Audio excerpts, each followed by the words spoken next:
Now, in just a moment, we're going to show you a remarkable scene in D.C. Donald Trump, Barack Obama, George W. Bush, the Clintons, Kamala Harris, all gathered together for Jimmy Carter's funeral. And coming up, we have a body language expert who's going to analyze, appears to be a very friendly conversation between Donald Trump and Barack Obama. I've got to find out what that was about. While Kamala looked on, well, seemingly with envy.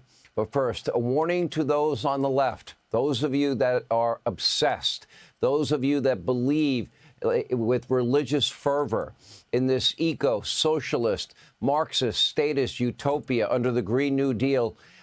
It's not going to end well. Pay attention to what's happening in California. You know, free universal health care, daycare, child care, guaranteed healthy food and housing and retirement, everything taken care of, cradle to grave, womb to the tomb, college tuition, universal basic income, dedication to putting CO2 emissions above all else. It might sound alarming still to some of you. It is. Look at California. It is a disaster. You know, take a look at this state, this so-called progressive, one-party, deep blue state. They have been pursuing their own version of the Green New Deal for many, many years now. They spend $31 billion a year only on social welfare programs. The state's $322 billion budget also funded some fire prevention and water projects. None of them have been completed because of permitting, environmental reviews.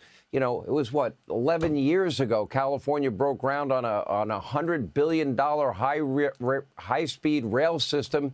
It's nowhere near completion. In fact, the first section of tracks has not even been finished.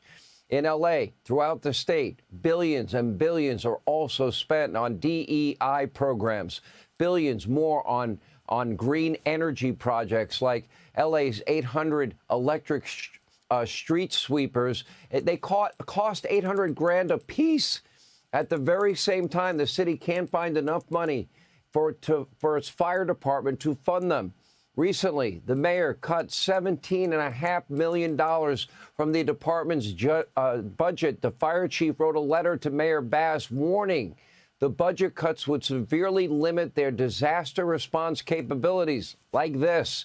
Keep in mind, wildfires, they are common in Southern California. Mayor Bass apparently doesn't care. She, of course, was in Ghana when the fire broke out. When she did finally return to the U.S., the mayor ducked any and all questions about her role in the disaster. The next day, she refused to take any responsibility and didn't even know, where to direct people on the web or what number to call. Take a look. We have to protect lives, we have to save lives, and we have to save homes. Rest assured that when rest assured, let me finish. Rest assured, when that is done, when we are safe, when lives have been saved and homes have been saved, we will absolutely do an evaluation to look at what worked, what didn't work, and to correct or to hold accountable any body, department, individual, etc. But my focus right now is on the lives and on the homes. Do you think your leadership was effective while responding to this disaster? I just said what I believe is the most important thing for us to do right now, and that is going to continue to be my focus. Thank you. Wow. A little too little, a little too late. They could have cleared the brush, the kindling for these fires. They could have had controlled burns to prevent these fires from getting out of control. And they could have had water available from the minute they started. Karen Bass wasn't the only so-called leader in California passing the buck. This week, we told you the fire hydrants, they ran out of water in part because of statewide environmental regulations. L.A. County, meanwhile, they sent a widespread evacuation order by mistake last night, causing mass panic and confusion. Over on fake news CNN, well, California governor, our old buddy Gavin Newsom, took absolutely no responsibility. Well, that's up to the local people. Take a look. What is the situation with the water? Obviously, in Palisades, it ran out last night in the hydrants. I was talking to the firefighter on this block. They left because there was no water in the hydrant here. The local folks are trying to figure that out. I mean, just when you have a system that's not dissimilar to what we've seen in other extraordinarily large-scale fires, whether it be pipe, electricity, or whether it just be complete overwhelm of the system. I mean, those hydrants are typical for 2 or 3 fires, maybe 1 fire. You have something at this scale, but again, that's going to be determined by the local authorities. Were saying part. You local folks, you figure it out. So let me get this straight. You have a state known for wildfires. They don't have hydrants that have water. The state regularly is dumping millions and millions of gallons of water into the Pacific Ocean instead of filling reservoirs for such emergencies like this. Why? Because of environmental concerns about a delta smelt or whatever small fish they're trying to protect. But according to the governor, the locals will need to sort it out themselves. And it's up to a local mayors like that genius mayor of L.A., Mayor Bass, to figure this out. And today, Newsom even tried to avoid answering questions from a woman. This woman lost everything, everything. I mean, she's desperate. The governor seemingly pretending to get on the phone with Joe Biden. Take a look.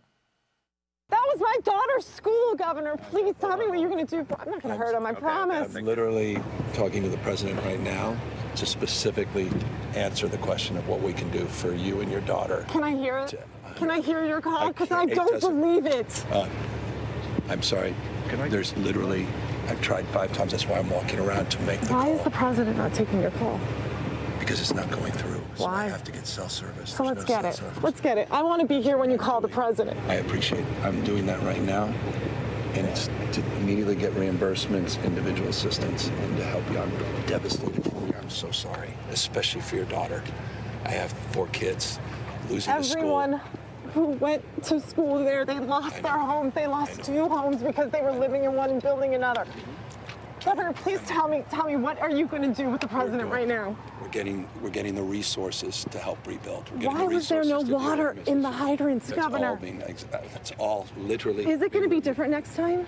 It has to be. Has to be. Of course. What are you going to do?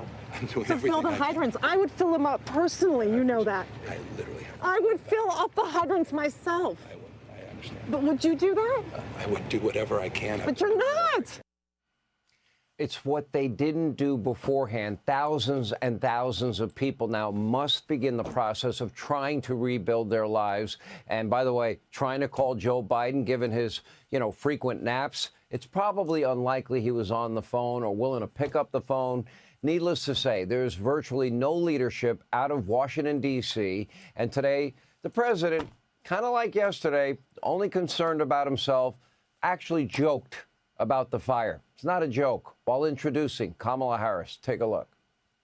Madam Vice President, I know you're directly affected, so you fire away. No pun intended. Indeed. Thank you, Mr. President.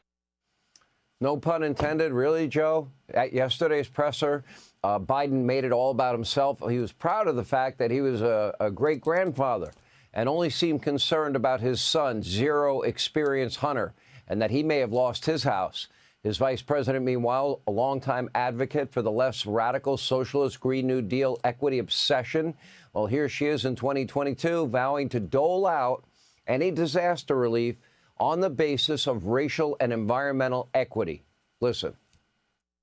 It is our lowest income communities and our communities of color that are most impacted by these extreme conditions and impacted by issues that are not of their own making. And so women.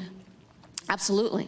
And so we have to address this in a way that is about giving resources based on equity, understanding that we fight for equality, but we also need to fight for equity, understanding not everyone starts out at the same place.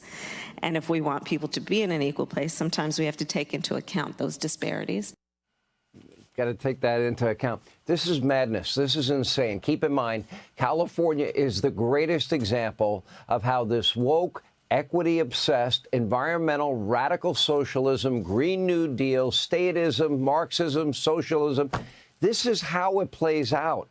This is what America avoided in this last election. Feel-good programs prioritized over infrastructure, safety. Leaders are chosen for their identity instead of their merit. The city's preparedness, capabilities decline. It is a disaster waiting to happen. This would be Kamala's America, God forbid if she won. Thank God all of you stopped that madness from happening. when you prioritize radical environmentalism, socialism, dependency. Think about it, because how did the Green New Deal come about? Giving everybody a womb to the tomb, cradle to grave society. When you go to dependency on government like this, we witnessed this all week in California. What happens? It ends in disaster. I've always said, whatever name, whatever manifestation, socialism, Marxism, statism, whatever manifestation, you get unfulfilled promises. Then you end up paying and losing a fortune of money. People are poor. And then you calculate how much freedom you gave up in the name of false security. Sadly, thousands of homes, businesses were destroyed, and it could have been prevented. Fellow Americans lost everything. And as for the environment, well, the left, they claim so much about. What about the amount of CO2 released into the atmosphere from this week's fire? It makes every one of their green measures null and void. Hey, Sean Hannity here. Hey, click here to subscribe to Fox News YouTube page and catch our hottest interviews and most compelling analysis. You will not get it anywhere else.